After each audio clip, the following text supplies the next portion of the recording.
চতুর্থ রুকু শুরু হয়েছে 55 আয়াত থেকে।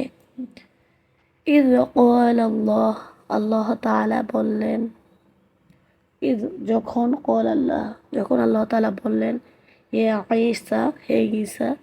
ইন্নী মুতাওয়াফিক, নিশ্চয়ই আমি তোমাকে কি করেছি, ইন্নী মুতাওয়াফিকা, নিশ্চয়ই আমি তোমাকে মৃত্যুদান করব,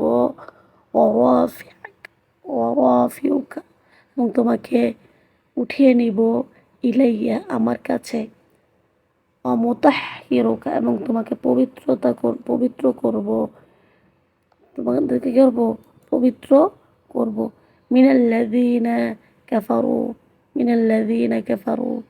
হ্যাঁ কাফেরদের থেকে, মিনাল্লাযীনা মিন হতে বা থেকে, আল্লাযীনা কাফারু যারা কুফরি করেছে, মানে কাফেরদের থেকে ওয়াজাইলু, এবং তোমাদেরকে বানাবো, ওয়াজাইলু এবং প্রাধান্য দেব, ওয়াজাইলু প্রাধান্য দেব, আল্লাযীনা তাবাউক, মানে তাবাউকা মানে হচ্ছে যারা তোমার অনুসরণ করবে, হ্যাঁ তাবাউকা, ফাউকাল্লাযীনা কাফারু, ফাউকা মানে উপর, আল্লাযীনা কাফারু কাফেরদের উপরে, কাফেরদের উপরেও তোমাদেরকে কী করবো, প্রাধান্য,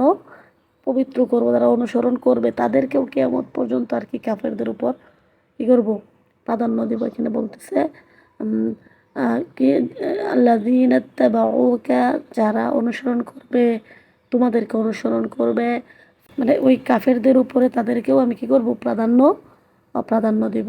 ইলা ইয়াউমিল কিয়ামা, কোথায়, ইলা ইয়াউমিল কিয়ামা, কিয়ামতের দিন, সুম্মা অতঃপর, ইলাইয়া আমার দিকে, মারজিউকুম তোমাদের প্রত্যাবর্তন করতে হবে, সুম্মা ইলাইয়া মারজিউকুম, সুতরাং তোমাদেরকে আমার কাছেই ফিরে আসতে হবে, ফাআহকুম, আর অতঃপর আমি মীমাংসা করে দেব, বাইনাকুম তোমাদের মাঝে, ফিমা কুনতুম ফিহি তাখতালিফুন, মানে ফিমা সেই বিষয়ে, বা যেই বিষয়ে, কুনতুম ফিহি তোমরা ছিলে, তাতে ছিলে, তাখতালিফুন মানে হচ্ছে মতবিরোধ করতে, মানে সুতরাং তোমরা যে বিষয়ে মতবিরোধ করতে, তোমাদের ভিতরে যে বিষয় নিয়ে ঝামেলা ছিল সেটা আমি কি করব, মীমাংসা করে দিব। তাহলে এখান থেকে এই আয়াতটা খুবই ইম্পর্ট্যান্ট আছে। তাহলে এখানে আমাদের বলা হয়েছে কি, হে ঈসা, এইটুকু, হে ঈসা স্মরণ করো, আল্লাহ তাআলা যখন বললেন ঈসা আলাইহিস সালামকে বলছে, ইদ ক্বালা আল্লাহু ইয়া ঈসা ইন্নী মুতাওয়াফিক ওয়া রাফিউকা ইলাইয়া ওয়া মুতাহহিরুকা মিনাল্লাযীনা কাফারু, বলতেছে আল্লাহ তাআলা ঈসা আলাইহিস সালামকে উদ্দেশ্য করে বলতেছেন, নিশ্চয়ই আমি তোমাদেরকে মৃত্যু দান করব,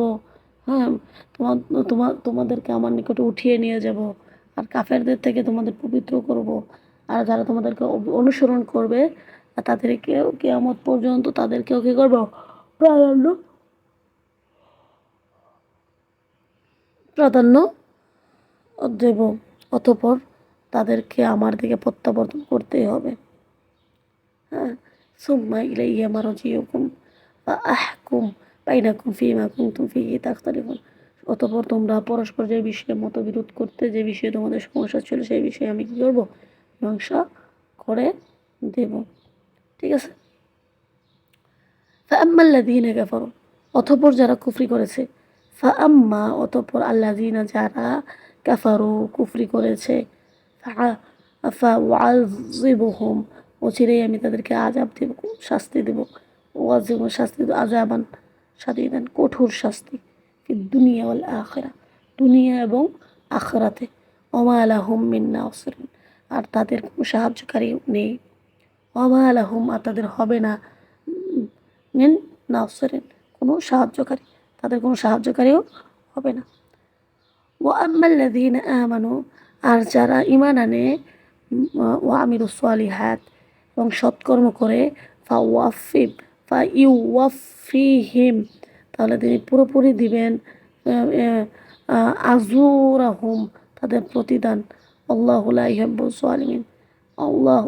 আর আল্লাহ লা ইউহিব্বু ভালোবাসেন না জালিমিন অত্যাচারীদেরকে, আর আল্লাহ তাআলা জালিমদের ভালোবাসেন না। তাহলে মূলত এখানে বলতেছে, আর যারা ঈমান এনেছে এবং সৎকর্ম করেছে তিনি তাদের প্রতিদান পুরোপুরি দেবেন, ওয়াম্মাল্লাযীনা আমানু ওয়া আমিলুস সালিহাতি, হ্যাঁ পুরোপুরি দেবেন, ফাইউওয়াফিহিম উজুরাহুম, তাদের প্রতিদান, আজরুন মানে প্রতিদান, উজুর প্রতিদান সমূহ দিবেন আর কি, তাদের প্রতিদান সমূহ। আল্লাহু লা ইউহিব্বুজ জালিমিন, আর আল্লাহ তাআলা অত্যাচারীদেরকে ভালোবাসেন না। জালিকা নাতলুহু, এসব নির্দেশন, জালিকা জালিকা এসব, নাতলুহু আমি পাঠ করি, আলাইকা আলাইকা আপনার নিকট, এগুলো আমি আপনার নিকট পাঠ করি, মিনাল আয়াতি যিকরিল হাকিম, নিদর্শন থেকে, মিন আয়াত, মিন হতে আয়াত নিদর্শন থেকে, অজিক্রিল হাকিম ও প্রজ্ঞাময় উপদেশ, মানে বলতেছে এইসব নিদর্শন ও প্রজ্ঞাময় উপদেশ আমি আপনার নিকট পাঠ করি। তাহলে এখানে আমরা যে 5টা আয়াত পাইছি, খুবই ইম্পর্ট্যান্ট আয়াত। হ্যাঁ, আশা করি এগুলো আমরা শিখে ফেলবো। হ্যাঁ, ফামাল্লাযিনা কাফারু ওয়া আবুদু, এখানে তো বলছে এগুলো প্রত্যেকটা আয়াতই সুন্দর